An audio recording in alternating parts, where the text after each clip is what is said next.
কোনো এক গ্রামে বাস করত একটি টুনি পাখি। টুনি পাখি সারাদিনই এদিক ওদিক ঘুরে বেড়াতো। কোনো একদিন টুনি পাখি উড়তে উড়তে একটি বাসায় চলে আসলো। কোনো একটি বাসায় এসে দেখে তিনটা ডিম পড়ে আছে। টুনি তো ডিমগুলোকে দেখে অনেক খুশি হয়ে যায়। এদিক ওদিক শুধু খুঁজতে থাকে ডিমগুলোর মালিককে। অনেকক্ষণ অপেক্ষা করার পরেও কাউকেই খুঁজে পেল না। তাই টুনির অনেক মায়া। তাই টুনি একা ডিমগুলো রেখে যেতেই পারছে না, কারণ ডিমগুলো একা রেখে গেলে হয়তো কোনো শিয়াল এসে ডিমগুলোকে খেয়ে ফেলতে পারে। টুনির তো কোনো বাসা ছিল না, তাই টুনি এই ডিমে বসে বসে তা দিতে থাকে। অনেক দিন ধরেই তা দিতে থাকে।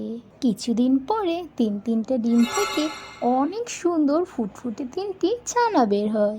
মজার কথা হলো ছানাগুলো দেখতে একদম টুনির মতোই। তাই টুনি ছানাগুলোকে পেয়ে মহা খুশি। কোনো এক জঙ্গলে একটি ডাকু রাক্ষস আর একটি শাকচুন্নি ঝগড়া করতেছিল। একে অপরের উপরে শক্তি প্রয়োগ করতে থাকে, জাদু দিয়ে শক্তি প্রয়োগ করতে থাকে। সাথে সাথে ওইখানে একটি টুনি পাখি চলে আসে। টুনি পাখি এসে বলে, এই তোমরা ঝগড়া করতেছো কেন? আমরা তো একই জঙ্গলে থাকি, আমরা তো সবাই মিলেমিশেই থাকতে পারি, তাই না? তোমরা আছো সবসময় ঝগড়া নিয়ে।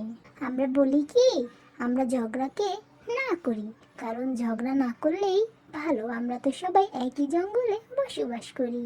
তোমরা আর কখনো ঝগড়া করবে না। ঝগড়া করলে আমাদের এই জঙ্গলের সম্মান নষ্ট হবে। চলো চলো ডাকু রাক্ষস আর ও শাকচুন্নি মাসি, চলো আমরা সবাই মিলে কোথাও ঘুরতে যাই। এই বলে সাথে সাথেই টুনির সাথে ডাকু রাক্ষস ও শাকচুন্নি ঘুরতে রওনা করলো। হ্যাঁ বন্ধুরা, ভিডিওটা যদি ভালো লেগে থাকে তাহলে বেশি বেশি আমাদের পাশে থাকুন ও বেশি বেশি লাইক কমেন্ট করুন।